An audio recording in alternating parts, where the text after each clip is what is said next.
Not counting gang violence. Great.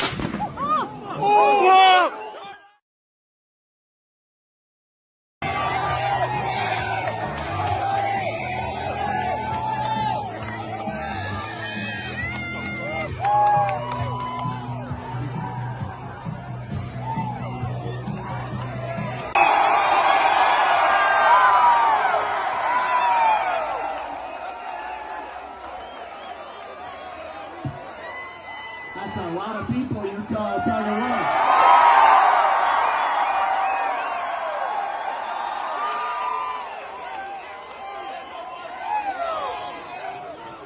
All right, we're going to get started, everybody.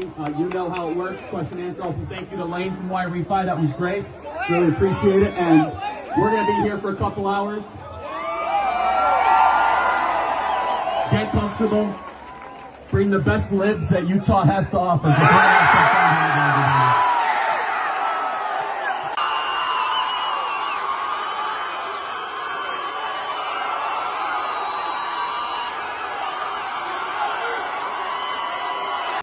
This is such bullshit. I've never been so pissed in my whole life. And this murder Charlie Kirk right here in Utah.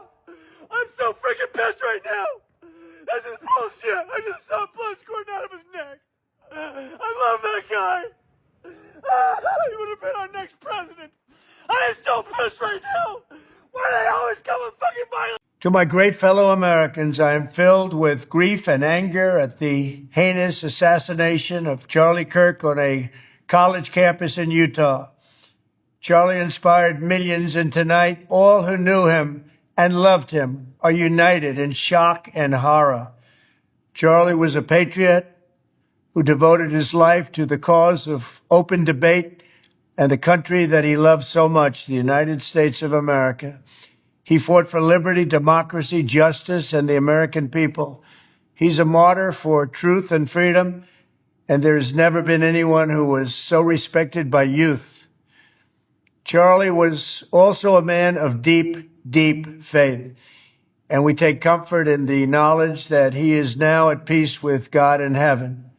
Our prayers are with his wife, Erica, the two young, beloved children, and his entire family, who he loved more than anything in the world. We ask God to watch over them in this terrible hour of heartache and pain.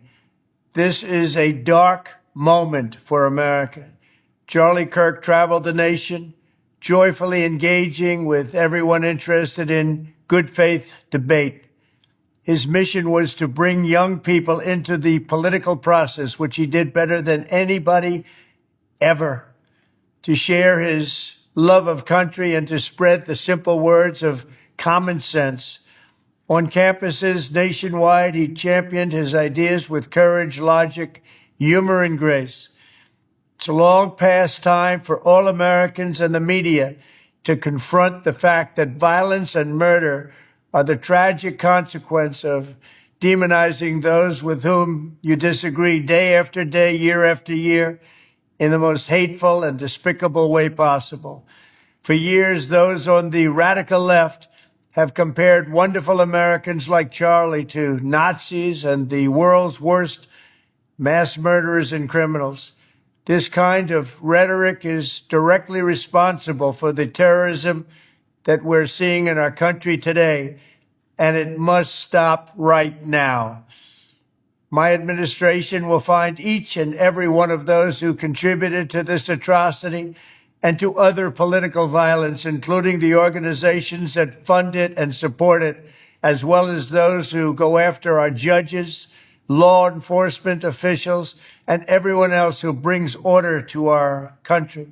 From the attack on my life in Butler, Pennsylvania last year, which killed a husband and father, to the attacks on ICE agents, to the vicious murder of a healthcare executive in the streets of New York, to the shooting of House Majority Leader Steve Scalise and 3 others, radical left political violence has hurt too many innocent people and taken too many lives. Tonight, I ask all Americans to commit themselves to the American values for which Charlie Kirk lived and died, the values of free speech, citizenship, the rule of law, and the patriotic devotion and love of God. Charlie was the best of America, and the monster who attacked him was attacking our whole country. An assassin tried to silence him with a bullet, but he failed because together we will ensure that his voice, his message, and his legacy will live on for countless generations to come. Today, because of this heinous act, Charlie's voice has become bigger and grander than ever before, and it's not even close. May God bless his memory. May God watch over his family. And may God bless the United States of America. Thank you.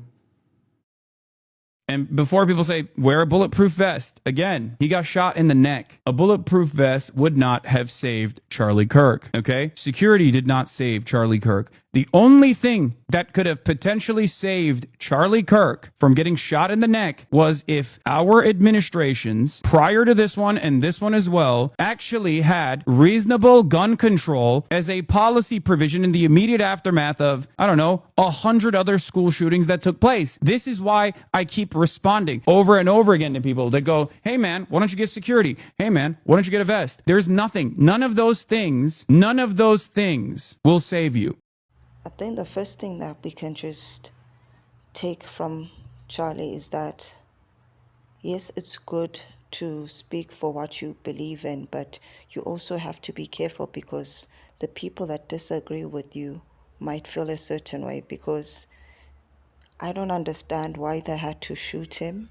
I do hear from different people that say that he was racist, he was a conservative, and I understand that a lot of people are angry because a lot of people are not happy with the way Trump is ruling.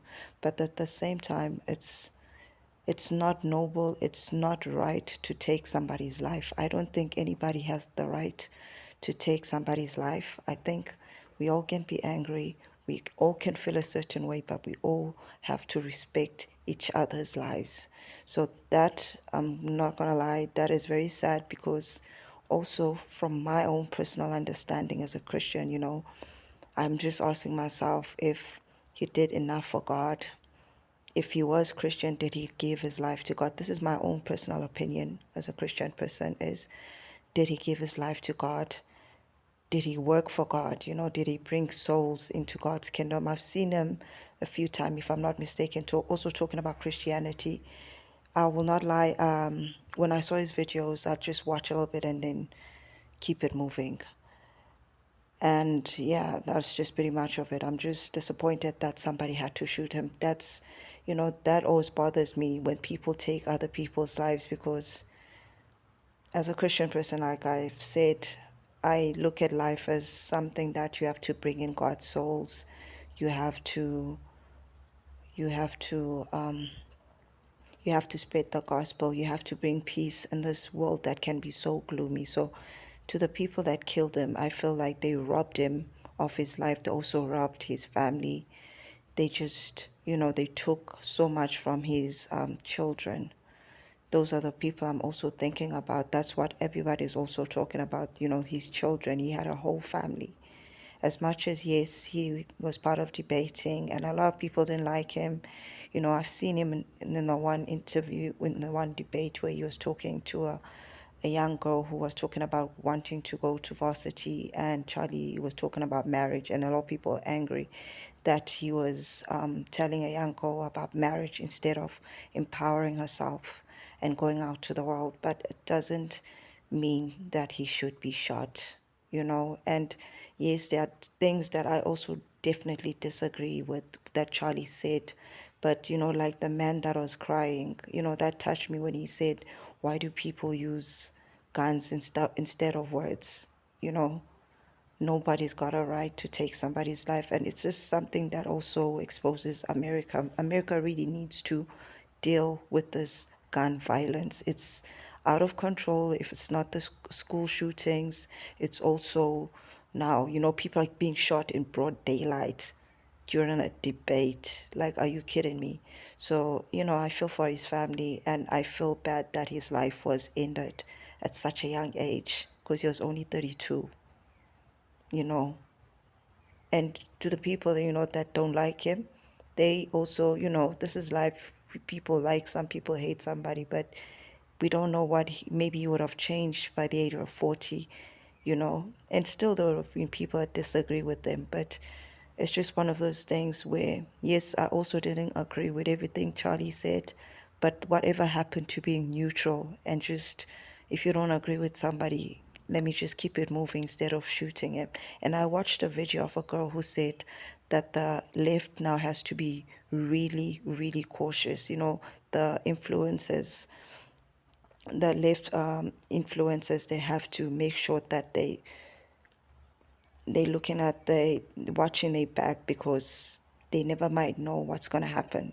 Because what I see now is going to be conservative versus the left, and it's, you know, it's getting dangerous because now they've started shooting at each other, and that's when things go left, and which means that it's going to bring more violence and more people will have to buy guns. I hope it doesn't get there, but the way I'm looking at it, it might just go there. But other than that, if this video makes it to you, just leave your comments.